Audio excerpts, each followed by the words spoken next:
तो आइए students start करते हैं अपनी आज की क्लास, जिसमें हम शुरू करने वाले हैं क्लास 8 मैथमेटिक्स का topic factorisation. So students, factorisation algebraic expressions की तरह ही एक बहुत ही इंपॉर्टेंट चैप्टर है, जो कि ना सिर्फ 8th क्लास में बल्कि जब आप 9th क्लास में जाएंगे और 10th क्लास में जाएंगे तो फैक्टराइजेशन के क्वेश्चंस हमेशा आपको हर चैप्टर में दिखाई देंगे। तो स्टूडेंट्स, बहुत ही इंपॉर्टेंट टॉपिक हम करने वाले हैं और ये जो चैप्टर है इसमें हम शुरुआत से पहले इसके इंट्रोडक्शन पे जाएंगे और उसके बाद लेवल 1 के क्वेश्चंस को सॉल्व करते हुए आगे की तरफ बढ़ेंगे। सो स्टूडेंट्स, आइए देखते हैं आज की क्लास में हम क्या करने वाले हैं और फैक्टराइजेशन का मतलब क्या होता है। सो आप देख सकते हैं स्टूडेंट्स कि आज का टॉपिक हमारा है फैक्टराइजेशन, जो कि नया चैप्टर है और ये मैं कोशिश करके आपको एनसीईआरटी के इंपॉर्टेंट पॉइंट्स तो उसमें बताऊंगा ही, लेकिन साथ में आरडी शर्मा से भी कुछ क्वेश्चंस कराऊंगा, जिससे आपको टॉपिक जो है वो बहुत अच्छे से समझ आए। तो स्टूडेंट्स, यहां पर आप देख सकते हैं सबसे पहले आज की क्लास में जो कि पार्ट 1 है इस टॉपिक का, इसमें हम करने वाले हैं इसका इंट्रोडक्शन। सो बेसिकली स्टूडेंट्स, जो फैक्टराइजेशन टॉपिक है आपको नाम से ही इसका मतलब समझ आएगा कि इसमें आपको फैक्टर्स निकालने होते हैं। अब ये फैक्टर्स क्या होता है? सो फैक्टर्स ऐसे नंबर होते हैं स्टूडेंट्स जो छोटे नंबर होते हैं और इनके टेबल में जो क्वेश्चन में गिवन नंबर है वो आता होगा। फॉर एग्जाम्पल यहां पे हम बात करते हैं 12 की। सो एक नंबर मैंने ले लिया है 12 और मैं आपसे पूछता हूं कि इसके कौन कौन से फैक्टर्स हैं, तो आप बताएंगे कि ऐसे नंबर्स जिनके टेबल में 12 आता होगा। सो स्टूडेंट्स, यहां पे बड़े ध्यान से समझिएगा फर्क। 12 जिनके टेबल में आता होगा वो वाले नंबर्स होते हैं फैक्टर्स, ना कि वो नंबर्स जो 12 के टेबल में आते हैं। ठीक है, तो फैक्टर्स को याद रखिएगा कि इसको मैं छोटा भाई भी बोलता हूं। फैक्टर्स जो होते हैं स्टूडेंट्स वो छोटे भाई की तरह रहते हैं। ठीक है, बड़ा भाई नहीं होगा, छोटा भाई का मतलब यहां पर एक आपको नंबर जो दिया हुआ है इसके कितने छोटे भाई हैं जिनके टेबल में 12 आता होगा। भाई सिंपल सी बात है। और बड़े भाई को क्या बोलते हैं? बड़े भाई को मल्टीपल बोलते हैं। तो स्टूडेंट्स कंफ्यूज मत होना, मल्टीपल मतलब जो मल्टीप्लाई करके आया हो उस नंबर को मल्टीपल बोलते हैं, तो वो अलग है, वो इस चैप्टर से अभी आप हटा ही दीजिए। ठीक है, अभी हम फैक्टराइजेशन चैप्टर पढ़ रहे हैं, तो सिर्फ और सिर्फ आपको फोकस करना है छोटे भाइयों पर, ना कि बड़े भाई जो कि मल्टीपल होते हैं उन पर। ठीक है, अब फॉर एग्जांपल यहां पर अगर मैं 24 लिख दूं, 36 लिख दूं और उसके बाद 48 लिख दूं, 60 लिख दूं, तो ये सारे बड़े भाई हो गए ना 12 के, तो इन पे फोकस नहीं करना आपको सिर्फ और सिर्फ फोकस करना है इनके छोटे भाइयों पर। तो कौन कौन से नंबर हैं जिनमें 12 आ सकता है? अब स्टूडेंट देखिए, फैक्टर्स तो बहुत सारे हो गए, ठीक है, लेकिन आपको किस तरह से इसको डिवाइड करना है? देखिए, आपको ऐसे डिवाइड करना होता है। फैक्टर ट्री बनाते हैं, छोटी क्लासेस में आपने सीखा होगा, जब आप 5th 6th में होगे तो फैक्टर ट्री बनता था। तो स्टूडेंट्स यहां पे अगर आप देखें तो इसको मैं लिख सकता हूं 3 मल्टीप्लाई बाय 4 में, और 3 तो अब और आगे टूटेगा नहीं क्योंकि 3 के फैक्टर्स नहीं निकल सकते, लेकिन 4 को आगे हम तोड़ सकते हैं, जिसको हम बोल सकते हैं 2 मल्टीप्लाई बाय 2। तो इस तरह से फैक्टर ट्री बनता था। तो स्टूडेंट्स यहां पर देखिए, जो 12 है वो इसके टेबल में भी आता है, 12 इसके टेबल में भी आता है और इन दोनों के टेबल में भी आता है। तो ये सारे इसके छोटे भाई कहलाएंगे, जिसको हम फैक्टर्स बोलते हैं। आई होप फैक्टर का मतलब आपको क्लियर। सो आपको इस चैप्टर में आप जो भी आप करोगे वो फैक्टर से रिलेटेड चीजें होंगी। आई होप ये चीज क्लियर है स्टूडेंट्स। चलिए ठीक है, तो ये फैक्टर्स का मतलब आपको समझ आया, लेकिन अब आप कहेंगे सर इसमें नया क्या है? स्टूडेंट्स देखिए, 8th क्लास में यही चीज अलजेब्रा के साथ आती है। फॉर एग्जाम्पल एक और एग्जाम्पल मैं यहां पे लेता हूं। मान लेते हैं यहां पे लिखा है 2x और y, 2xy। अब आप देख सकते हैं यहां पे कांस्टेंट भी है और वेरिएबल्स भी हैं, और यहां तक कि दो वेरिएबल्स हैं, पहला x हो गया, दूसरा y हो गया।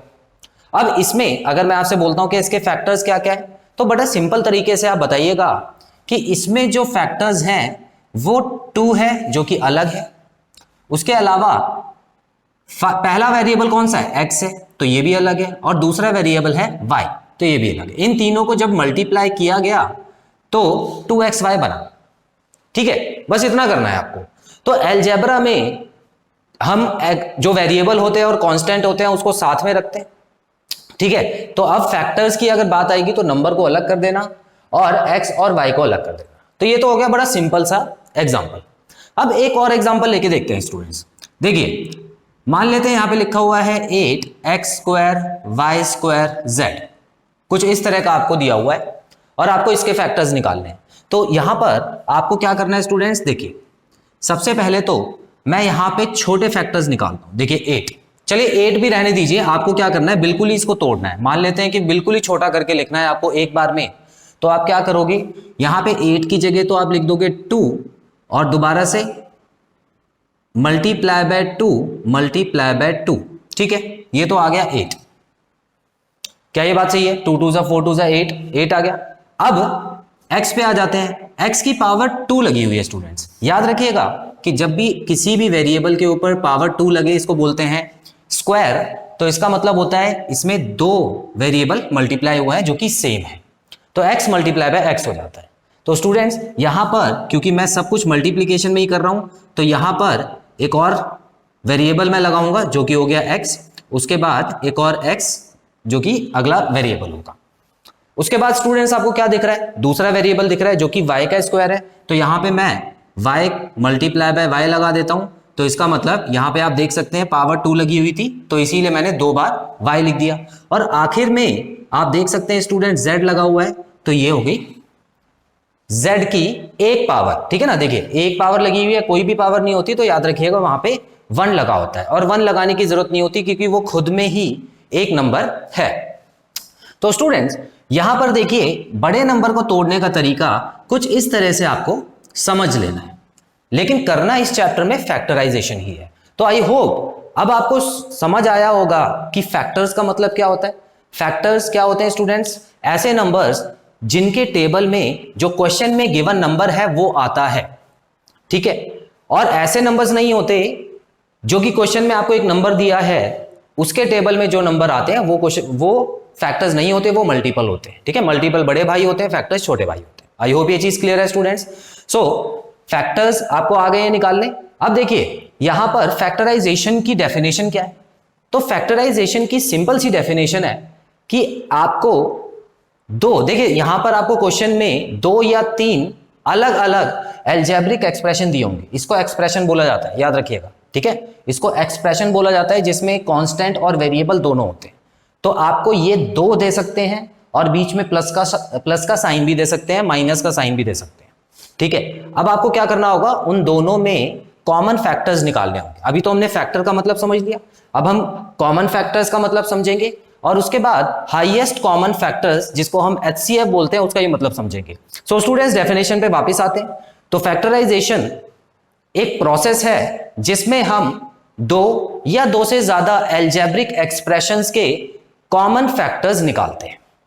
आई होप ये चीज क्लियर है स्टूडेंट्स। डेफिनेशन आपको लिखने और याद करने की जरूरत नहीं है, बस इतना याद रखना क्योंकि फैक्टराइजेशन चैप्टर पढ़ रहे हैं तो इसमें फैक्टर्स की बात होगी, ठीक है। अब मल्टीप्लीकेशन वाला क्या किया था, वो तो एल्जेब्रिक आइडेंटिटीज और एल्जेब्रिक एक्सप्रेशन चैप्टर में मल्टीप्लीकेशन वाला टॉपिक हम करेंगे, लेकिन क्योंकि फैक्टराइजेशन बहुत ही ज्यादा इंपॉर्टेंट है इसलिए मैं पहले ये आपको करा रहा हूं। तो स्टूडेंट्स इसका स्क्रीनशॉट ले लीजिए, उसके बाद हम आगे बढ़ते हैं। सो स्टूडेंट्स बढ़ते हैं अगले टॉपिक की तरफ। आप देख सकते हैं लिखा है common factors and highest common factors. So students common factors और हाईएस्ट कॉमन फैक्टर्स वैसे तो एक ही चीज है, क्योंकि अभी हम जब करेंगे तो आप देखेंगे कि हाईएस्ट कॉमन फैक्टर जो कि HCF इसका शॉर्ट फॉर्म होता है, आपने सुना ही होगा। तो इसमें हमने जैसे पहले की क्लासेस में नंबर्स का HCF निकालना सीखा था, बिल्कुल वैसे ही आपको एल्जेब्रिक एक्सप्रेशंस का भी HCF निकालना सीखना है। लेकिन सबसे पहले तो हम बड़े बेसिक तरीके से करेंगे ताकि सब बच्चों को कॉन्सेप्ट समझ आ जाए, और उसके बाद आपको वो शॉर्टकट तरीके से करना है, वो दिमाग में ही करना है। तो याद रखिएगा स्टूडेंट्स, मेन चीज पे फोकस कीजिएगा जो मैं आपको समझाने वाला हूं। तो यहां आप देख सकते हैं क्वेश्चन लिखा है find the HCF of 21AB square and 35A square BQ। So students याद रखिएगा कि हाईएस्ट कॉमन फैक्टर का मतलब क्या होता है। एक तो फैक्टर्स आपको निकालने हैं, ठीक है, इन दोनों नंबर्स के आपको फैक्टर्स निकालने होते हैं। उसके बाद आपको ये देखना है कॉमन। कॉमन मतलब क्या होता है स्टूडेंट्स, देखिए फैक्टर मतलब तो हो गया छोटा भाई, है ना, मैंने बता दिया था आपको, फैक्टर का मतलब हो गया छोटा भाई। उसके अलावा कॉमन का मतलब होता है, कॉमन का मतलब होता है जो दोनों के पास हो, जो दोनों नंबर के पास हो, ठीक है। कॉमन का मतलब क्या है, जो दोनों के पास हो।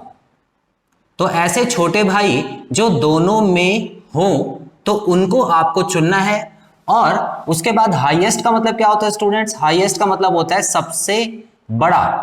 तो सबसे बड़ा ऐसा नंबर, ठीक है, अब कंफ्यूज मत होना। देखो, सबसे बड़ा ऐसा नंबर जो कि दोनों के पास हो और दोनों का छोटा भाई हो। अब एक चीज बताइए स्टूडेंट्स, छोटे भाई में भी तो बड़ा भाई हो सकता है। अब आप बोलेंगे क्या बोल रहे हैं सर आप? देखिए, मान लेते हैं कि 4 भाई हैं, ठीक है, 4 भाई हैं और उनके जो नाम हैं वो हो गए ABCD। तो स्टूडेंट्स, ए तो सबसे बड़ा भाई हो गया, है ना?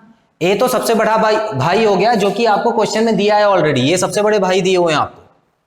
अब इसके 3 छोटे भाई हैं BCD, मानते? यहां पर बात हो रही है कि जो छोटे भाई हैं उनमें से जो सबसे बड़ा है वो आपको चुनना है। इसका मतलब आपका आंसर जो आना चाहिए वो B आना चाहिए। यहां पर हाईएस्ट कॉमन फैक्टर का मतलब है कि ये जो फैक्टर्स हैं, जितने भी इसके छोटे भाई हैं फैक्टर्स हैं, उसमें से जो सबसे बड़ा नंबर होगा वही आपका आंसर होगा। और ये अपने आप आएगा। आप ये मत सोचो कि मैं समझा रहा हूं आपको, टाइम लगा रहा हूं तो इसमें बहुत मुश्किल होगा, ऐसा कुछ नहीं है स्टूडेंट्स। अभी आप देखिए, सबसे पहले तो मैं एक बार रिवाइज करा देता हूं 2 छोटे नंबर्स को लेके, ठीक है? 2 छोटे नंबर्स को पहले रिवाइज कर लेते हैं। मान लेते हैं कि यहां पर आपको बोला है कि 12 और 15 का HCF निकालो, तो निकाल देते हैं। देखिए, 12 को अगर मैं अलग अलग तोड़ के लिखूं, कैसे करते थे याद है? प्राइम फैक्टराइजेशन टेबल बनाते थे, ठीक है? तो बिल्कुल वैसे ही करना है, लेकिन दोनों को साथ में नहीं लिखना, अलग अलग लिखना है, क्योंकि दोनों को अलग अलग तोड़ना है, 12 को अलग और 15 को अलग। तो स्टूडेंट, जब हम ये करते थे तो आपको याद होगा कैसे करते थे। सबसे पहले 2 को डिवाइड करते थे, 6 आता था, फिर 2 से करते थे और फिर 3 से करके 1 आता था। अगर इसकी बात करें तो यहां पर देखिए 2 से तो हो नहीं रहा, तो 3 से कर दिया तो यहाँ 5 आ गया, उसके बाद अगेन 5 से कर दिया तो यहाँ पे 1 आ गया।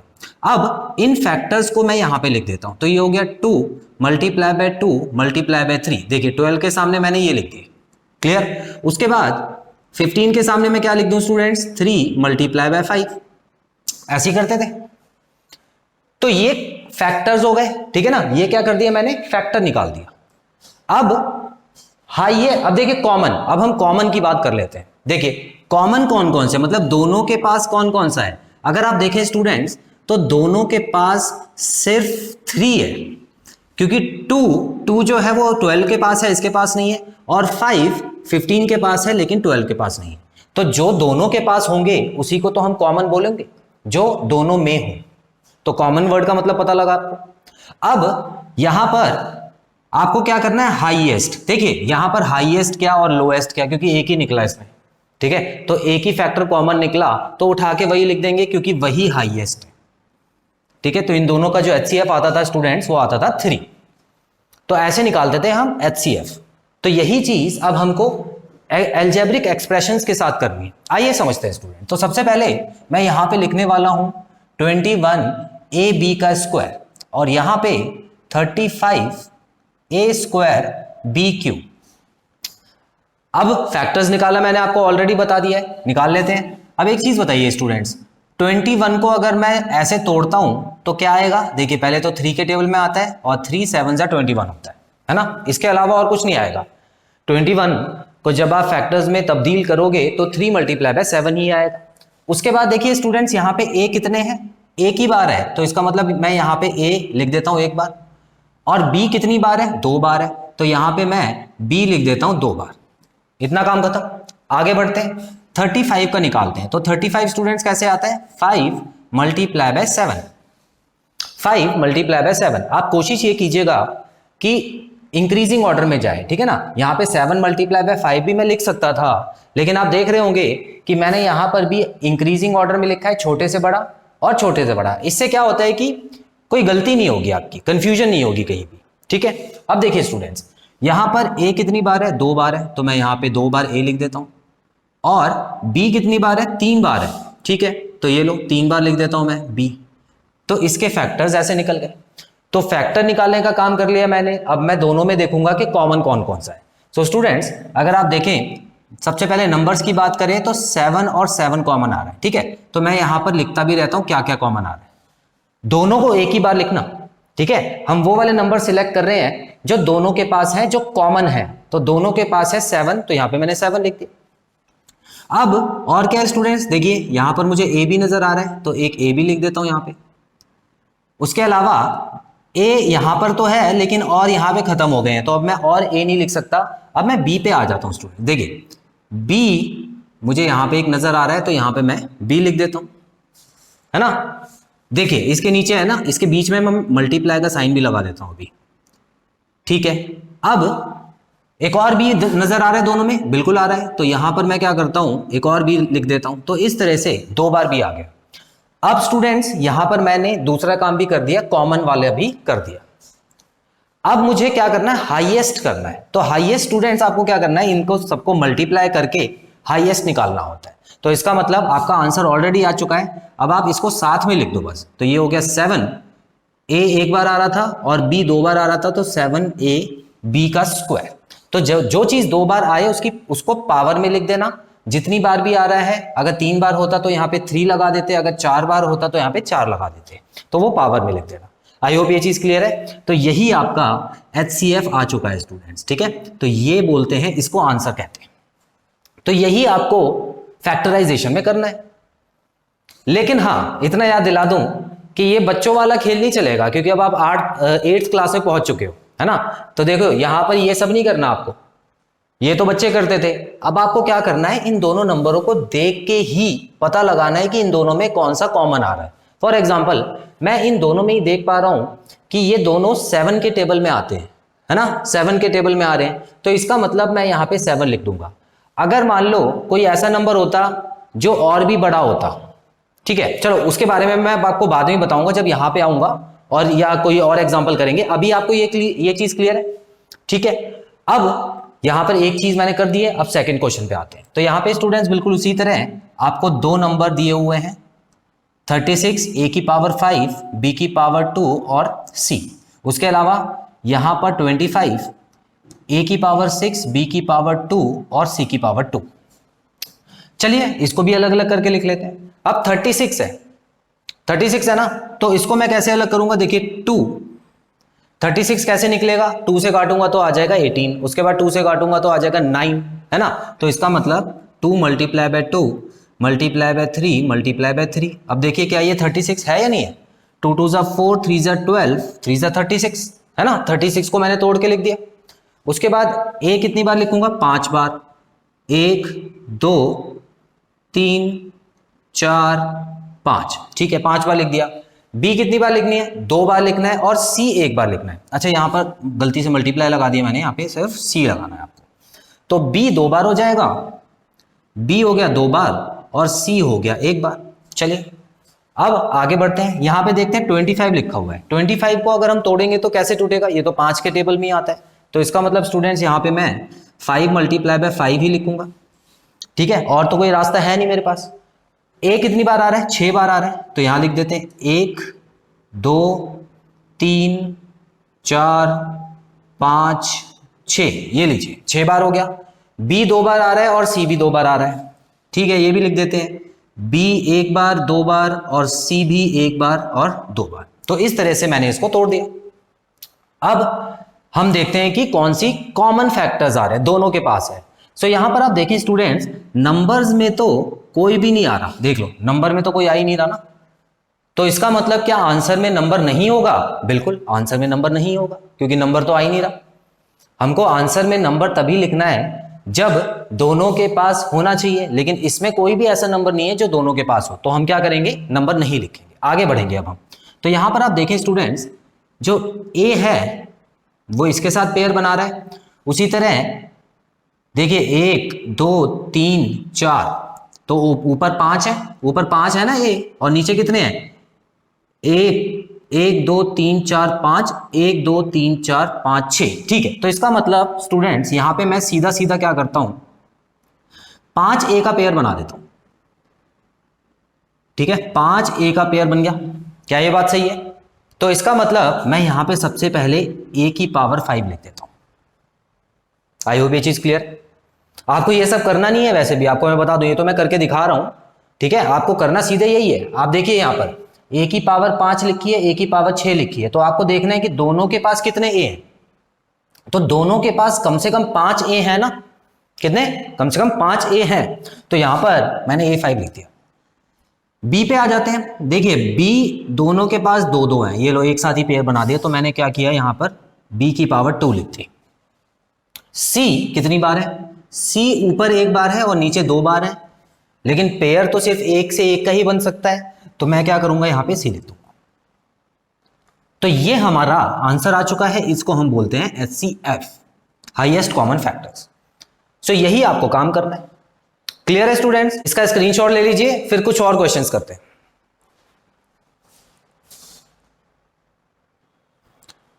सो स्टूडेंट्स बढ़ते हैं क्वेश्चन 3 की तरफ। आप देख सकते हैं बिल्कुल सेम क्वेश्चन है, find highest common factors of, लेकिन यहां पर आपको इस बार 3 अलजेब्रिक एक्सप्रेशंस दिए हुए हैं। कोई बात नहीं, जैसे 2 कर रहे थे वैसे 3 करेंगे, लेकिन हाँ इतना याद रखिएगा कि कॉमन फैक्टर्स जब निकालेंगे तो वो तीनों के पास होने चाहिए, ठीक है। ऐसा नहीं कि 2 के पास हो वो भी आप लिख दो, तो ऐसा नंबर ही आप HCF में लिखेंगे जो कि तीनों के पास होगा। क्लियर है? आइए देखते हैं। तो सबसे पहले स्टूडेंट्स यहां आप देख सकते हैं, सबसे पहला एक्सप्रेशन क्या है, 14x² और y³ अब इसको अगर मैं तोड़ के लिखता हूं तो 14 को तोड़ते हैं स्टूडेंट्स, देखिए 2 × 7 होता है 14, है ना, 2 7 14 होता है। उसके अलावा x कितनी बार लिखा हुआ है, x 2 बार है, तो यहां पे मैं 2 बार x लिख देता हूं। y कितनी बार है, 3 बार है, तो ये लीजिए y और y ये 3 बार हो गया।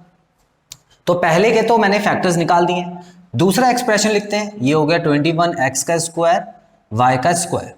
तो यहां पर अगर आप देखें 21 को कैसे करेंगे स्टूडेंट्स, 3 × 7 होता है 21, 3 × 7। उसके बाद x कितने हैं, 2 हैं और y भी 2 है, तो लिख देते हैं जल्दी से x × x × y। Third expression की तरफ बढ़ेंगे। यहां लिखा है 35x4 y5 एंड z भी आ गया इसमें, ठीक है, कोई बात नहीं, z आने दीजिए।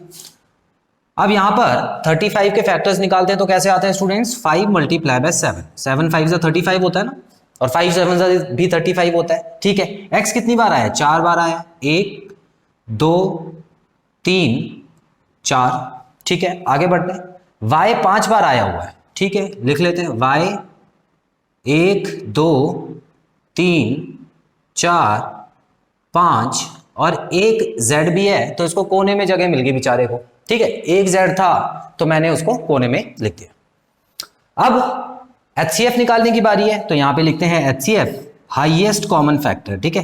तो HCF कैसे निकलेगा स्टूडेंट्स, जो तीनों के पास होंगे, याद रखिएगा, ठीक है, तीनों वाले ही सिलेक्ट करेंगे। तो यहां आप देख सकते हैं पहले नंबर तो बिल्कुल अलग है, लेकिन मुझे यहां पर एक नंबर तो मिल गया है जो कि है 7, और वो तीनों के पास है, तो मैं यहां पे 7 लिख देता हूं।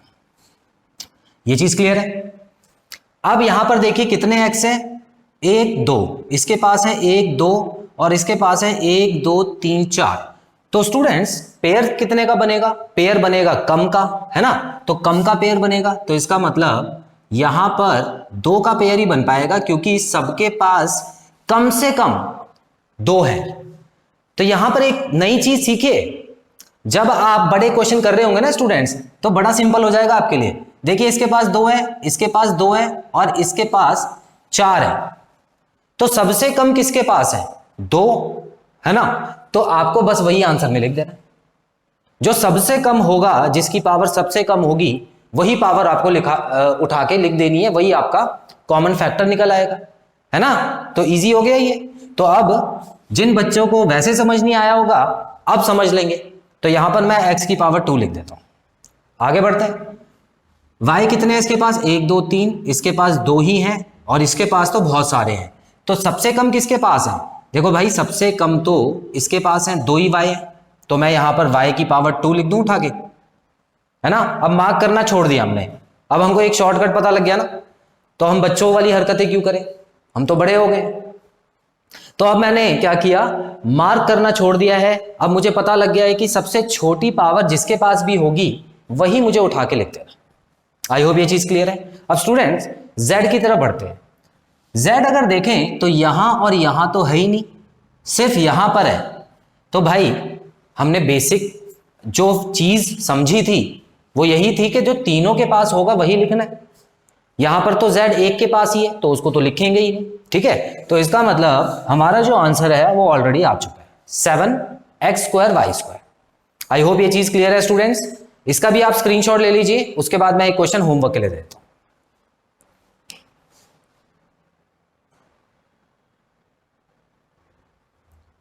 सो स्टूडेंट्स क्वेश्चन नंबर 4 आप देख सकते हैं, मैंने बोर्ड पे लिख दिया है। इसको अच्छे से पढ़िए, समझिए, और जो भी आपका आंसर आता है उसको कमेंट बॉक्स में मेंशन करके अपना आंसर चेक कराइए। सो स्टूडेंट्स यहां पे खत्म होता है हमारा फैक्टराइजेशन चैप्टर का पहला पार्ट, जिसमें मैंने आपको इंट्रोडक्शन के साथ साथ कुछ बेसिक क्वेश्चंस भी करा दिए। आई होप इस पार्ट में कराए गए सारे क्वेश्चंस आपको क्लियर हैं और कोई भी डाउट नहीं है। सो बहुत जल्द मिलते हैं अपने अगले पार्ट में, जिसमें हम कुछ नए क्वेश्चंस करेंगे। Till then students take very good care of yourselves. Have a nice time, God bless you, bye bye.